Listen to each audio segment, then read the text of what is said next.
오늘 일부 예배 주신 하나님의 말씀은 누가복음 10장 29절에서 37절까지의 말씀입니다. 누가복음 10장 29절에서 37절까지의 말씀을 저와 성도님들 한 절씩 교독하도록 하겠습니다. 그 사람이 자기를 옳게 보이려고 예수께 여짜오되 그러면 내 이웃이 누구이니까?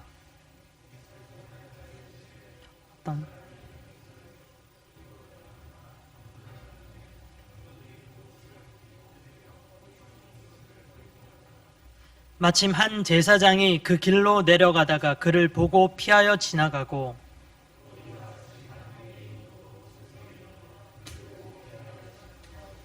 어떤 사마리아 사람은 여행하는 중 거기 이르러 그를 보고 불쌍히 여겨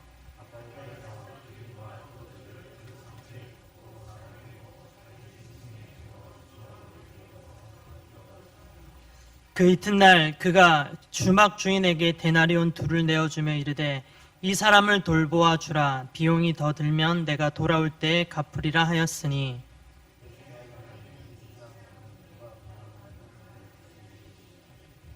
37절 마지막 함께 하겠습니다. 이르되 자비를 베푼 자니이다. 예수께서 이르시되 가서 너도 이와 같이 하라 하시니라. 아멘. 오늘 이 말씀으로 불쌍히 여기는 마음이라는 제목으로 하나님 말씀을 증거하겠습니다. 성도님들 안녕하세요. 먼저 이렇게 한번 인사하면 좋겠습니다. 우리는 좋은 이웃입니다. 우리는 좋은 이웃입니다. 또 우리는 좋은 친구입니다. 우리는 좋은 친구입니다. 오늘 이 시간 하나님의 말씀의 은혜가 예배드리는 모든 이들 위해 충만히 임하기를 기도합니다. 오늘 말씀은 우리가 잘 알고 있는 말씀입니다. 지난 2년 동안, 올해 말고요. 우리 지난 2년 동안 우리 교회가 표어로 사용을 했었던 좋은 이웃의 시라고 하는 그 표어의 배경이 되는 말씀입니다. 요즘 아침마다 제가 누가복음 말씀을 계속 묵상하고 있습니다. 큐티가 계속 누가복음이 이어지고 있죠. 이 말씀을 묵상하던 중에 다시금 저에게 주시는 은혜가 있어서 이 말씀의 은혜를 여러분들과 함께 이 오늘 일부 예배 시간 때 나누고자 합니다. 먼저 오늘 말씀의 배경을 간단하게 설명하겠습니다. 어떤 율법 교사가 예수님을 시험하기 위해서 이렇게 질문합니다. 내가 무엇을 해야 영생을 얻을 수 있겠습니까? 예수님께서 다시 이 율법 교사에게 물어보시죠. 이 율법 교사에게 예수님은 그렇다면 율법에는 어떻게 기록되어 있나? 이렇게 물으시는 겁니다. 이에 율법 교사가 대답을 합니다. 마음을 다하고 목숨을 다하고 성품을 다하고 힘을 다하여서 하나님을 사랑하고 이웃을 사랑하는 겁니다. 이 율법 교사가 정말로 대답을 잘했습니다. 정답이죠. 정답을 말했습니다. 이 예수님께서 이렇게 또 말씀을 하시네요. 내가 알고 있는 것을 행동하라. 예수께서 이르시되 내 대답이 옳도다. 이를 행하라. 그러면 살리라 하시니. 율법 교사가 자기를 옳게 보이려고 예수께 물어봅니다. 내 이웃을 내 자신과 같이 사랑하라고 하시는데 그렇다면 내 이웃은 누구입니까? 예수께서 이 질문에 대한 대답을 하나의 이야기를 통해서 들려주십니다. 그것이 오늘 본문의 이야기가 되겠습니다. 어떤 사람이 예루살렘에서 여리고로 가는 도중에 강도를 만났습니다. 옷이 다 벗겨지고 많이 맞아서 거의 죽을 지경이 되었어요. 이때 한 제사장이 그 길에서 강도 만난 사람을 보고 피하여 지나갔습니다. 그리고 또 다른 한 사람이 지나갔는데 이 사람은 레위인입니다. 이 레위인도 이 제사장과 마찬가지로 이 강도 만난 사람을 보고 피하여서 지나갔습니다. 이 두 사람은 그 당시에 유대사회의 지도자의 직분을 가지고 있었던 그런 사람들입니다. 제사장이 그렇고요. 레위인은 지도자까지는 아니어도 말씀에 집중을 하는 유대의 종교 특권층에 있는 그런 사람이라고 생각하시면 되겠습니다. 그런데도 이 두 사람은 강도 받는 사람을 보고 그냥 모른 채 하고 지나갔습니다. 왜 그랬을까요? 두 가지 경우를 생각해 볼 수가 있습니다. 두 가지 견해가 있는데요. 하나는 자기 자신도 지금 강도를 만나게 될지도 모른다라는 그런 두려움입니다. 굉장히 현실적인 생각이고 두려움이죠. 그리고 또 하나는 제사장과 레위인은 시체를 만져서는 안 된다라고 하는 이 율법, 시체를 만지면서 자기를 더럽혀서는 안 된다라고 하는 이 율법 때문에 그에게 다가가지 않은 것입니다. 혹시 죽었을지도 모른다라고 하는 그런 스스로의 판단으로 나아가지 않았습니다. 그런데 뭐 이런 이유들이 있다고 하더라도 제사장과 레위인의 자기의 이런 신분과 직분을 가지고 있는 사람이라면 일반 백성이 이렇게 강도만나 어려움을 당하고 있는데 그 생사의 확인조차 하지 않았다라고 하는 것은 도저히 이들의 행동이 정당화될 수가 없는 것 같습니다. 이제 세 번째 사람이 등장합니다. 이 사람이 중요합니다. 오늘 말씀에 이 사람에 대해서 좀 집중을 하고 싶어요. 이 사람은 사마리아 사람인데요. 지나가는 길에 이 강도 만난 사람을 보고 불쌍한 마음이 든 것입니다. 그래서 그를 도와주죠. 이 강도 만난 사람은 아마 유대 사람이었을 것입니다. 그런데 사마리아 사람과 이 유대 사람들의 관계, 그 시대의 상황의 관계를 우리가 잘 알고 있다면 이 사마리아 사람이 유대 사람을 도와주는 것은 좀처럼 쉬운 일은 아니었습니다. 마치 원수와도 같은 그런 상황에서 전혀 도와주지 않아도 괜찮은 그 상황에서 이 사마리아 사람은 이 강도 맞는 사람을 도와줍니다. 왜요? 그를 보고 불쌍한 마음이 들었기 때문입니다. 다 같이 한번 오늘 본문 말씀을 읽어볼게요. 누가복음 10장 33절입니다. 같이 이 말씀 읽어보겠습니다. 시작. 어떤 사마리아 사람은 여행하는 중 거기 이르러 그를 보고 불쌍히 여겨. 다시 말씀드리지만 이 사람은 강도 만난 사람이 불쌍했어요. 그래서 그를 도와줍니다. 여기에서 이 불쌍하다라고 하는 이 말이 굉장히 중요한 말입니다. 헬라어로 스프랑크 니조마이라고 하는 말입니다. 본문에도 나오시죠. 화면에도 이 스프랑크 니조마이라고 하는 말이 나올 거예요. 이 말이 오늘 말씀을 풀어나가는데 굉장히 중요한 포인트가 됩니다. 이 그리스 원어의 스프랑크 니조마이라고 하는데 이 말은 우리들이 들었을 때는 바로 와닿지는 않는 그런 말입니다. 한국어로 한번 풀이를 해보자면 측은히 여기다, 불쌍히 여기다, 애간장이 타다. 애간장이 타다라는 말이 조금 더 와닿을 것 같습니다. 완전 나의 너무 불쌍해서요, 내 장기가 끊어지는 듯한 그런 고통을 느끼는 그 아픔, 너무 불쌍해서 내 장기가 끊어질 것 같은 그런 마음입니다. 복음서의 스프랑크 니조마에는요, 총 12번 나옵니다. 예수님께서 굶주린 백성들, 그리고 삶에서 아무 희망이 없어 아파하고 있는 그 백성들을 향해서 스프랑크 니조마이의 마음을 가지시고 그들을 먹이시고 그들의 필요를 채워주셨어요. 그리고 또 예수님은 귀신 들리고 병들어서 죽어가는 사람들을 향해서 이 스프랑크 니조마이의 마음을 가지시고 귀신을 쫓아내주시고 그 병을 고쳐주셨습니다. 예수님께서 이 백성들을 보실 때 너무 불쌍하셔서요, 애간장이 타고 내 창자가 장기가 끊어지는 듯한 그런 아픈 마음, 그런 극률한 마음을 가지셨다는 겁니다. 여기에서 오늘 예배 참석하시는 여러분들에게 한 가지 권면을 드리고 싶습니다. 우리 하나님께, 우리 주님께 불쌍히 여겨달라고 간구하셨으면 좋겠습니다. 주님, 제발 좀 저를 불쌍히 여겨주세요. 우리는 하나님께 예수님의 이름을 가지고 무엇이든지 간구할 수 있는 그 특권을 가지고 있는 존재들입니다.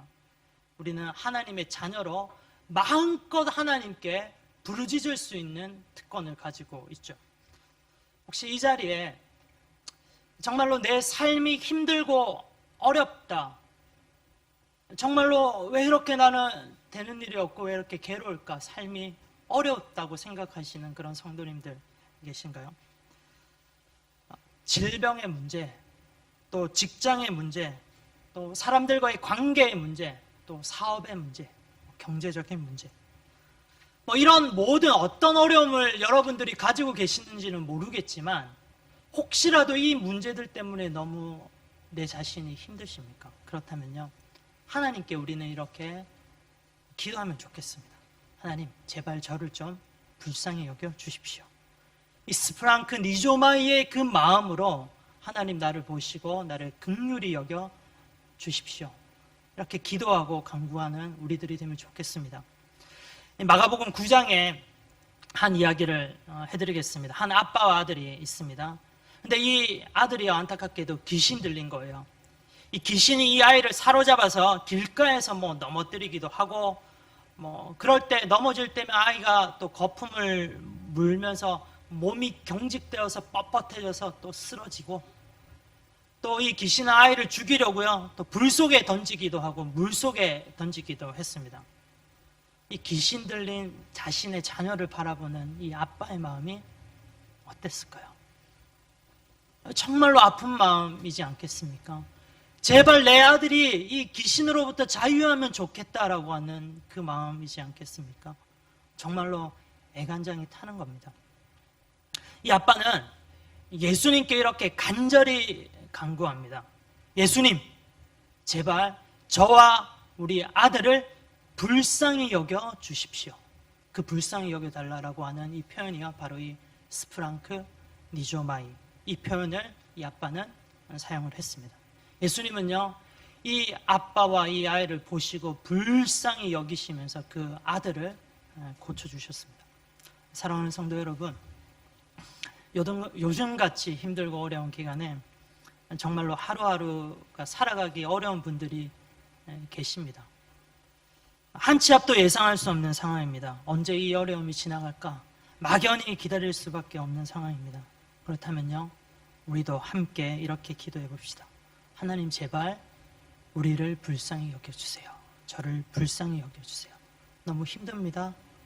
너무 괴롭습니다. 하나님 도와주세요. 이렇게 우리가 기도하고 간구하면요, 우리 하나님은 반드시 들어주시는 분이십니다. 저와 여러분들 위해 이 스프랑크 니조마이의 하나님의 그 은혜가, 긍휼하심이 가득 차기를 간절히 축원합니다. 다시 본문으로 돌아가겠습니다. 이 스프랑크 니조마이는 행동으로 이어지는 특징이 있습니다. 행동으로 이어지는 거예요. 반드시 이 스프랑크 니조마이는 마음의 감정으로만 그치는 것이 아닙니다.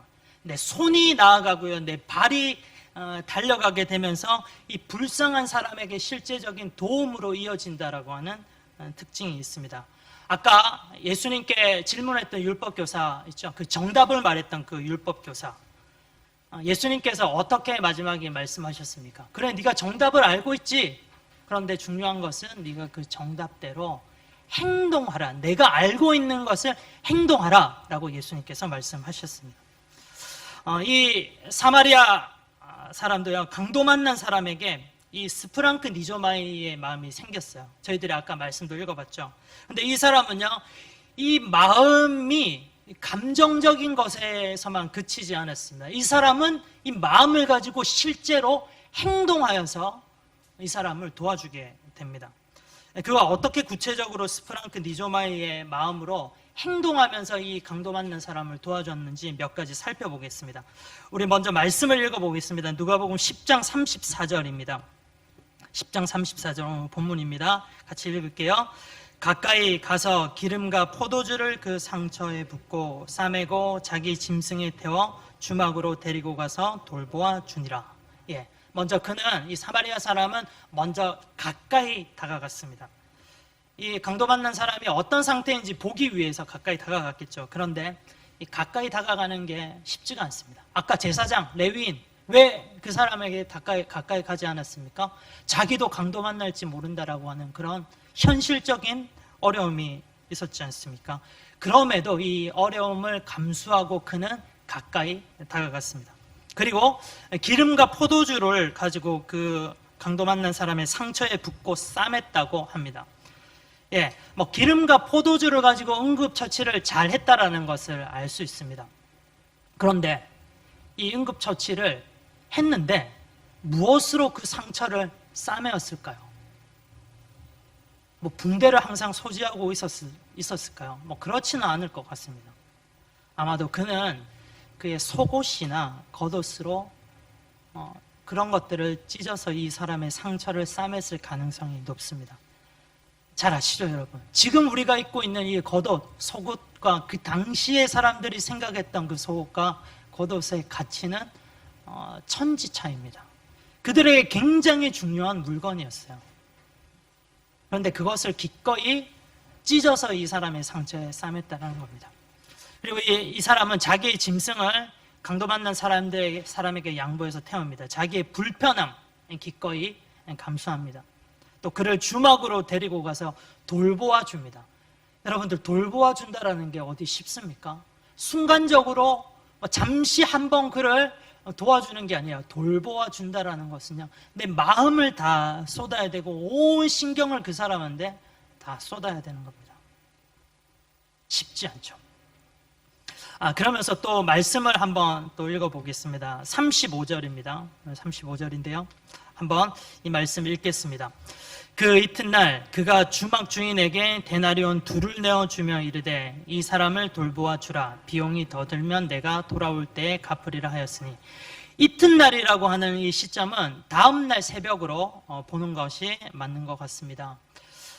이 사람은 아침 일찍 떠나야 할 정도로 굉장히 바쁜 사람이었다라는 거예요. 이 사람은 자신의 소중한 시간을 포기하면서 이 사람을 돕고 있습니다. 시간도 다 똑같은 시간은 아닌 것 같습니다. 상황에 따라서 이 시간의 가치가 굉장히 차이가 있습니다. 지금 바빠 죽을 것 같은 사람한테 1분 1초는 몇 억과도 비교할 수 없을 정도로 큰 가치가 있을 수 있습니다. 근데 이 사람이 아무튼 바빴다는 거예요. 그런데 바쁜데도 자신의 시간을 들여서 이 사람을 도와줍니다. 그리고 데나리온 2를 내어주었다 라는 것을 볼 때, 이 한 데나리온은 하루 장정의 품삯의 값이 아닙니까? 지금 말하면 한 10,000엔 정도, 그냥 10,000엔 정도 잡으면 한 20,000엔 정도를 이 주막 주인에게 맡겼다라는 겁니다. 이 사람이 좀 돈이 많은 사람이었으면 한 200,000엔 정도 이렇게 맡기고 갔겠죠. 그런데 20,000엔을 맡겼다라는 것은 이 사람이 그렇게 넉넉치 않은 생활을 살아가고 있었다라는 사람이라는 걸 알 수 있습니다. 그런데도 자기의 이 천금 같은 돈을 기꺼이 이 사람을 위해서 내어주는 겁니다. 그리고 또 돌아올 때 비용이 모자란다면 자기가 책임을 진다라고 합니다. 마지막까지 책임지려고 하는 이 사람의 모습 어떻습니까? 이 사람은요, 스프랑크 니조마이의 마음을 가지고 실제로 삶에서 행동했던 사람이라는 것을 우리는 알 수 있습니다. 예수님은 이 율법 교사에게 이렇게 이야기합니다. 이 사마리아 사람이 바로 강도받는 사람의 진정한 이웃이 아니겠느냐라는 이 메시지를 전달하십니다. 말씀을 같이 한번 읽어보겠습니다. 36절, 37절입니다. 시작. 내 생각에는 이 세 사람 중에 누가 강도받는 자의 이웃이 되겠느냐? 이르되 자비를 베푼 자니이다. 예수께서 이르시되 가서 너도 이와 같이 하라 하시니라. 스프랑크 니조마이의 마음은요, 행동하는 데 있다고 했죠. 가라, 행동하라. 가서 행동하라. 예수님께서 말씀하십니다.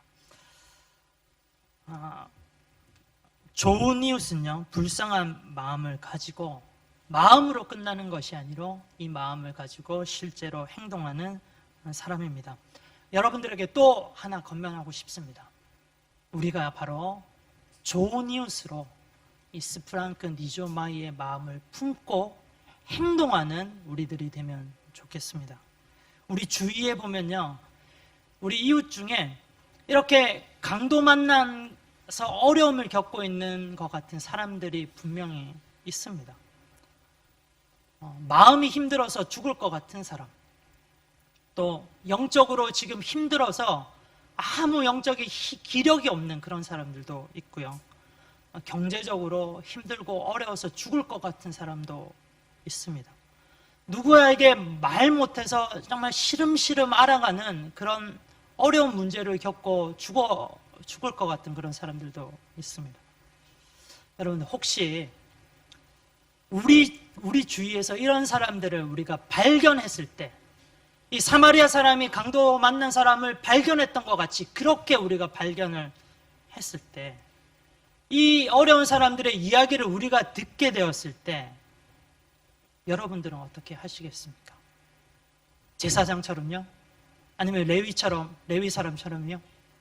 아니요, 저희는요, 이 사마리아 사람처럼 그 강도 만난 사람, 어려운 사람, 죽어가고 있는 그 사람에게 다가가야 되겠습니다. 그리고 이 사람에게 다가가서 불쌍히 여기는 그 마음을 가지고 이 사람을 도와주고 이 사람을 살릴 수 있으면 좋겠습니다.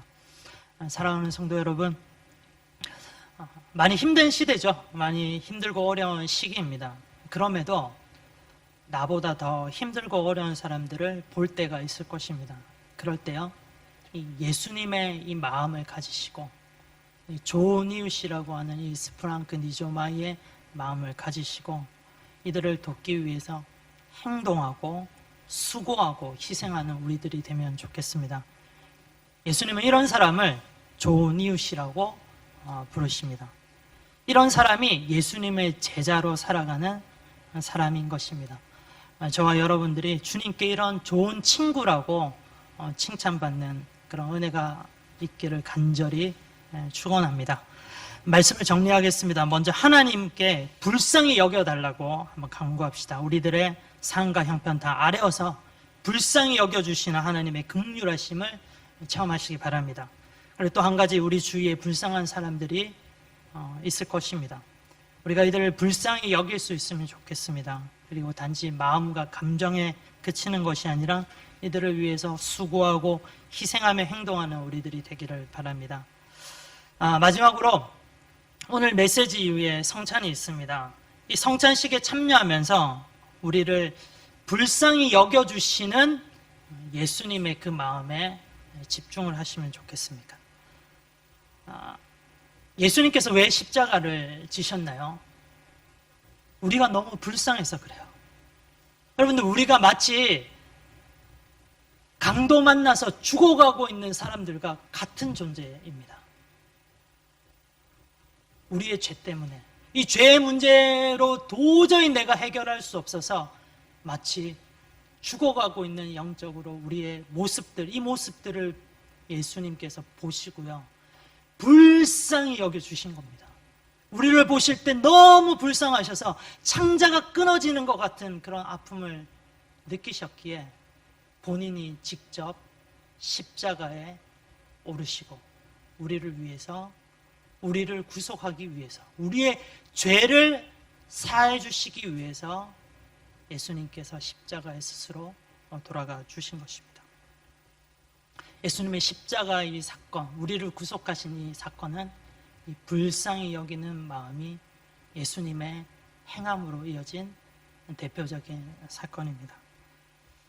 오늘 이 시간 성찬하실 때요, 우리를 불쌍히 여기시고 몸소 십자가에 자기를 희생하신 그 예수님의 긍휼하심이 저와 여러분들 가운데 있기를 간절히 또 축원합니다. 기도하겠습니다. 사랑의 하나님 아버지, 우리를 불쌍히 여겨 주시옵소서. 그리고 우리도 불쌍히 여길 수 있는 좋은 이웃 되게 주시옵소서. 늘 우리를 불쌍히 여겨주신 증거가 되는 십자가를 바라보면서 주님의 은혜에 감사하고 감격하는 복된 주님의 자녀들 다 되게 주시옵소서. 주님께서 주실 은혜를 기대하며 감사드리며 우리 주 예수 그리스도의 이름으로 기도합니다. 아멘.